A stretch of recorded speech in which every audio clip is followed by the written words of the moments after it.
بسم اللہ الرحمن الرحیم۔ السلام علیکم ورحمۃ اللہ وبرکاتہ۔ حسن اخلاق۔ رسول اللہ صلی اللہ علیہ وآلہ وسلم نے ارشاد فرمایا، جو تم سے تعلق توڑے تم اس سے جوڑو، جو تمہیں محروم کرے تم اسے عطا کرو، جو تم پر ظلم کرے تم اسے معاف کرو۔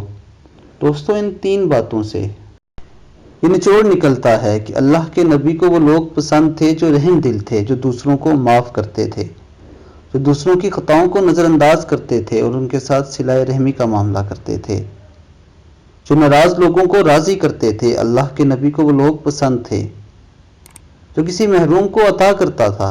اللہ رب العزت کو وہ شخص اور اللہ کے حبیب نبی پاک صلی اللہ علیہ وآلہ وسلم کو وہ شخص پسند تھا۔ اور جو کوئی ظلم کے خلاف کھڑا ہو جائے وہ بھی اللہ اور اس کے نبی کو پسند ہیں، اور جو ظالم کو معاف کر دے وہ بھی اللہ رب العزت کو بہت پسند ہیں۔ اس لیے دوستو، اپنے مزاج کے اندر نرمی لے کر آئیں، دوسروں کے ساتھ پیار محبت سے بات کریں، اپنے اخلاق کو احسن کریں۔ دوستو، یہ وہ واحد راستہ ہے جس کے ذریعے آپ دنیا میں بھی عزت پا سکتے ہیں اور آخرت میں بھی۔